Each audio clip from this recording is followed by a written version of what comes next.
Welcome back, ladies and gentlemen. Today I'm going to be putting on these. I ordered these from,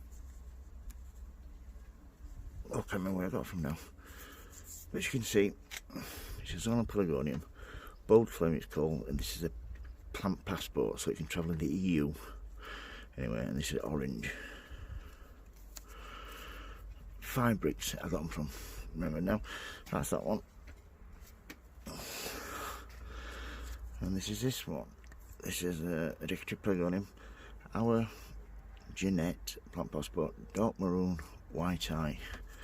So first of all, they come with these beautiful biodegradable, like cardboard type pots. So you can plant these with that. This one is rich because I with it carrying it and watering it.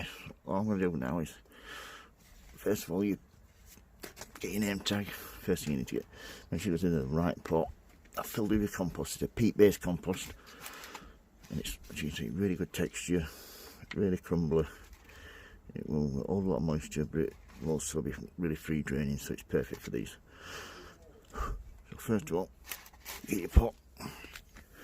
You plant it deep enough, fill it up to the level where it's growing from.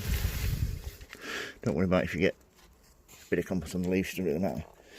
Once you've done that, yeah, tap down. That's why I always do that. Yeah, a good nice tap down. Make sure it's centred. Because if you want to show these in a few years, which I'm hoping to eventually,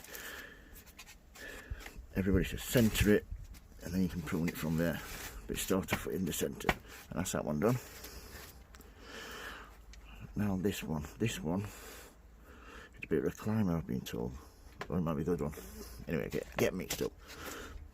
But one thing I will tell you, what's going on around the world at the moment, oh, it's really therapeutic to be in the garden doing this. Just takes your mind off everything.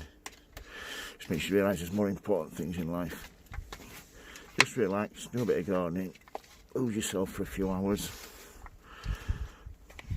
And deep breaths, that's what keeps them young. Deep breaths, don't panic. Especially when I'm going to the shop. Right, that's that one. Scented. Firmed in, tap down. What you need to do then is give them a really good water. Right, so get all that stuff off the leaves. I need a watering can with a rose end bit that doesn't let much water out, because this just lets gallons out at a time. That's that one done. Right, I'll keep these somewhere which frost free now. Frost free, and then I shall put them out when all risk of frost has gone, probably end of June. If you've got any questions, don't hesitate to ask. If you like my videos, please subscribe. And remember, everybody, happy sowing, happy growing. And please keep safe. Thank you for watching.